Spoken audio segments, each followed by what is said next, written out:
So hello everyone বন্ধুরা, আজকে আমি চলে এসেছি কিন্তু মায়াপুরে। আর দেখতেই পাচ্ছ, তো আজকে কিন্তু আমি তোমাদেরকে সম্পূর্ণ মায়াপুর ঘুরে দেখাবো।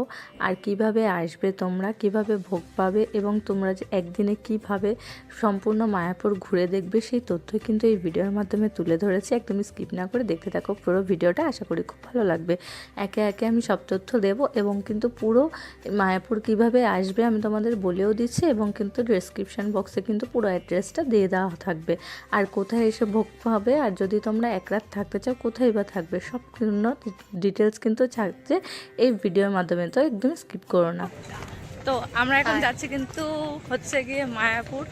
তো দেখতেই পাচ্ছ, তো চলো তোমাদেরকে দেখাবো, শেয়ার করবো সব কিছু, কীভাবে যাচ্ছি না যাচ্ছি সব কিছু বলবো। তো দেখতে থাকো ভিডিওটা, একদম স্কিপ করো না। তো আমি কিন্তু এখন দাঁড়িয়ে রয়েছি মায়াপুর হুলোর ঘাটে। দেখতেই পাচ্ছ সামনেই রয়েছে নৌকা, এই নৌকা করে কিন্তু তোমরা ওই পারে চলে যেতে পারবে।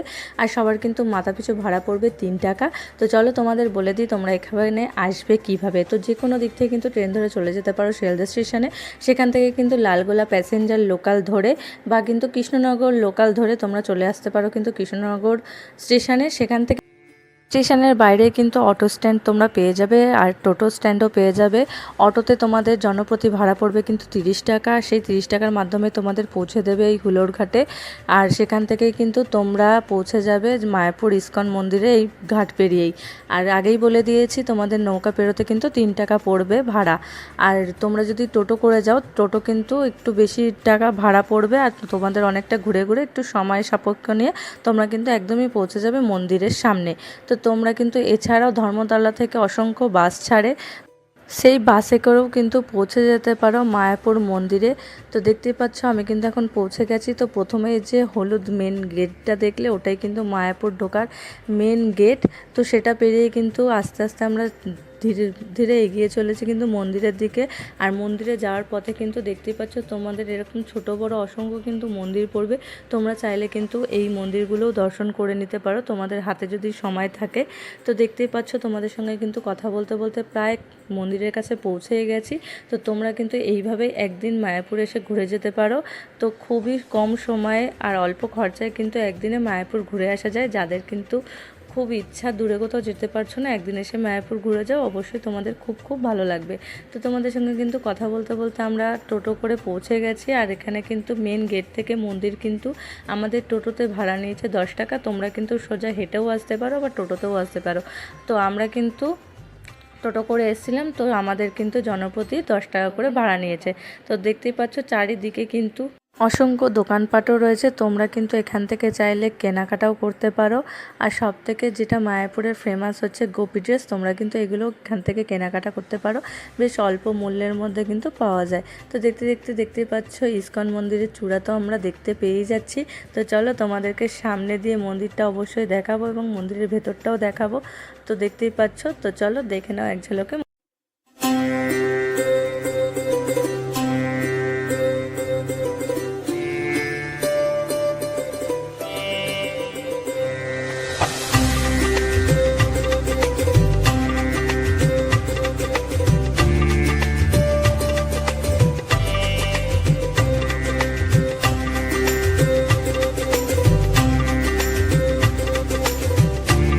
তো আমি তো এখন দাঁড়িয়ে রয়েছি একদমই মায়াপুর মেন গেটের সামনে। তোমরা দেখতেই পাচ্ছ এটাই হচ্ছে গিয়ে মন্দিরের ঢোকার প্রধান দ্বার। তো এখান থেকেই আমরা কিন্তু প্রবেশ করব আর তোমাদেরকে ভেতরের মন্দিরটা দেখাবো। তো দেখতেই পাচ্ছ মেন গেটটা, বড় গেটটা কিন্তু বন্ধ থাকে। এই যে সাইডের যে ছোট গেটগুলো, এগুলো দিয়ে কিন্তু একটাই প্রবেশ করতে হয়। তো আমরা কিন্তু এটা দিয়ে প্রবেশ করে গেছি। আর ফার্স্টে এখানে দেখো, এখানে কিন্তু সারা দিন মানে হরিনাম সংকীর্তন হয়, সারাদিন কিন্তু এখানটা কীর্তন হয় এই কুটিরে। আর এটা যেটা বেশ ভালো লাগে, তোমরা আসলে কিন্তু যারা কীর্তন শুনতে ভালোবাসো এখানে বসে বসে কিন্তু কীর্তন শুনতে পারো, আশা করি তোমাদের খুব ভালো লাগবে। তো দেখতেই পাচ্ছ এর সাইড থেকেই যে রাস্তাটা চলে গেছে, এটাই হচ্ছে গিয়ে মন্দিরে যাওয়ার। আর এই মন্দিরে কিন্তু এখনও কাজ চলছে। আর এটাই হচ্ছে কিন্তু মানে সব থেকে বড় ইস্কন মন্দির। তো তোমরা যারা যারা অবশ্যই আসতে চায় মায়াপুরে এসে দেখে যাও। তো দেখতেই পাচ্ছ, তো এখন কিন্তু যাচ্ছে আর তোমাদেরকে ভেতরটাও দেখাবো যে মন্দিরের ভেতরটা কেমন। আর এটা মন্দিরটির জায়গাটা কিন্তু বেশ বড় আর বেশ ভালো লাগে। তো এই যে মন্দিরের চূড়াটা, আর আমরা আস্তে আস্তে কিন্তু সাইড দিয়ে এগিয়ে চলেছি। তো তো তোমাদের কিন্তু মন্দিরের ভেতরটা তো দেখাতে পারবো না, কারণ ভেতরে কিন্তু ফটোগ্রাফি ভিডিওগ্রাফি একদমই স্ট্রিক্টলি নট অ্যালাউড। ওর জন্য কিন্তু বাইরে দিয়ে খুব সুন্দরভাবে তোমাদের মন্দিরটা দেখিয়ে দিচ্ছি। আশা করি তোমাদের খুব ভালো লাগবে। তো দেখতেই পাচ্ছ এরকম গোপী ড্রেসগুলো কিন্তু ভীষণ ভালো লাগে, তোমরা কিন্তু এখান থেকে চাইলে কেনাকাটা করে নিতে পারো। তো তারপরে কিন্তু ধীরে ধীরে আমরা চলে যাচ্ছি গদা ভবনের দিকে। হ্যাঁ, তোমরা কিন্তু এই গদা ভবনেই কিন্তু পেয়ে যাবে, এই যে সামনে যে ভবনটা রয়েছে এটাই গদা ভবন। এখানেই কিন্তু তোমরা কিন্তু প্রসাদের কুপন পেয়ে যাবে মানে দুপুরবেলা বা রাত্রেবেলা খাওয়ার জন্য। দেখতে পাচ্ছ আর এখানে কিন্তু অসংখ্য ঘর আছে, তোমরা কিন্তু রাত্রেবেলা যদি থাকতে চাও এখানে থাকতে পারো। খুবই অল্প মূল্যের মাধ্যমে এখানে কিন্তু তোমরা রাত্রেবেলা থাকতে পারবে। আর এই যে গদা ভবনের সামনেটা কিন্তু ভীষণ সুন্দর করে সাজানো, যার জন্য তোমাদের মন কাড়বে। আর মায়াপুরে তো মানে শীতকাল বলো গরমকাল বলো, মানে চারিদিকটা ফুল দিয়ে তো ভীষণ সুন্দর সাজানো। আর একদমই গদা ভবনের সামনে দিয়ে জাস্ট ভিউটা।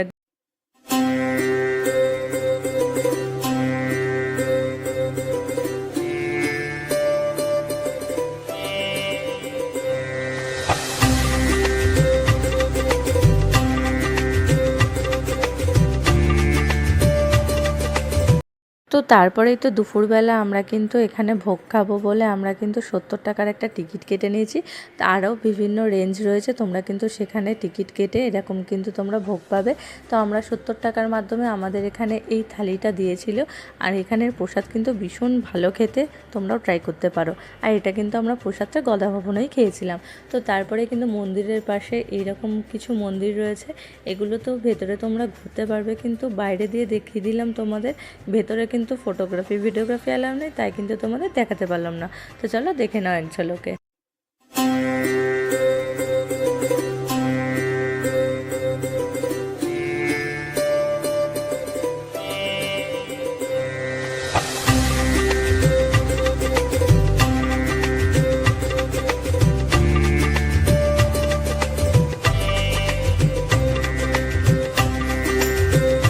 তো এখানে কিন্তু মায়াপুরে প্রত্যেকটি মন্দিরই ভীষণ সুন্দর, ভীষণ মানে নজর কাড়বে, মন কাড়বে। তো একদিন কিন্তু এসে ঘুরে যেতে পারো। আর চাইলে তোমরা কিন্তু রাত্রেবেলা থাকতেও পারো। আর এটা হচ্ছে মায়াপুর একদমই মন্দিরের পেছন দিকটা একটা গার্ডেনটা। চলো তোমাদেরকে গার্ডেনটা একটুখানি ঘুরে দেখাবো। এখানে কিন্তু ভীষণ সুন্দর, দেখতেই পাচ্ছ চারিদিকে কিন্তু ফুলের সমাহার, মানে ফুল দিয়ে এত সুন্দর সাজানো যেটা তোমাদের মন কাড়বেই। আর এখানটা কিন্তু তোমরা ভালো ভালো ফটো ভিডিও সবই কিন্তু তুলতে পারবে। আর এখান থেকে কিন্তু মন্দিরের ভিউটাও খুব সুন্দর আসে। তো চলো তোমরা কিন্তু দেরি না করে এসে এখান দিয়ে ঘুরে যাও, তোমাদেরকে দেখিয়ে দিলাম। তো মন্দিরের ভেতর কিন্তু এসে শ্রীকৃষ্ণ এবং রাধারানীর দর্শন কিন্তু তোমাদের নিজের চোখেই করে যেতে হবে। তো না হলে কিন্তু একদমই মিস করে যাবে। আর দেখো চারিদিকে ফুলগুলো কি দারুণ লাগছে, আমার তো বেশ ভালো লেগেছিলো। তো তারপরে আমিও কিন্তু একটুখানি এরকম করে ভগবানের আরাধনা করছিলাম, তোমরাই চাইলে করতে পারো। সত্যি এখানে আসলে মনে যে কি শান্তি পাওয়া যায় সেটা এখানে না আসলে বোঝা যাবে না। আর পেছনে এই ঝর্ণাটা দেখো কি সুন্দর, বেশ ভালো। তো ওভারঅল কিন্তু পুরো মন্দিরটা ভীষণ সুন্দর, চারিদিকটা তোমাদের আসলে সত্যি মন কাড়বে। তো তোমরা যাদের হাতে সময় খুব কম, একদিন সকালবেলা এসে বিকেলবেলার মধ্যে কিন্তু ফিরে যেতেই পারবে। যেভাবে বলে দিলাম তোমরা কিন্তু এইভাবে আসতে পারবে, বেশ ভালো লাগবে। আর সন্ধ্যাবেলা শুরু হয় এরকম কীর্তন আর এরকম নাচ। তো চলো দেখে নিই।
তো বন্ধুরা, মায়াপুর তোমরা একদিনে কিভাবে এসে ঘুরবে, কোথায় থাকবে, কোথায় খাবে, কীরকম ভোগ পাবে না পাবে আর কিভাবে আসবে না আসবে, আর সম্পূর্ণ মায়াপুরটা তোমাদের মন্দিরের আশপাশ কিন্তু সম্পূর্ণ ঘুরে দেখালাম। তো মায়াপুরের কিন্তু আশেপাশে আরও অসংখ্য মন্দির আছে, তোমরা কিন্তু চাইলে একটা টোটো রিজার্ভ করে কিন্তু সেগুলোও ঘুরে নিতে পারো, এবং কিন্তু ওই পারে তোমরা নবদ্বীপও ঘুরে নিতে পারো। তো আমি যতটা ঘুরেছি যতটাই করেছি তোমাদের সঙ্গে কিন্তু শেয়ার করলাম, দেখালাম। তো তোমাদের ভিডিওটা কেমন লাগলো অবশ্যই জানিও। এখন চলে যাব বাড়ি আজকে। তো ভিডিওটি ভালো লাগলে লাইক কমেন্ট শেয়ার করে পাশে থেকেও। তো আজকের জন্য টাটা, দেখা হচ্ছে নেক্সট কোনো ভিডিওতে খুব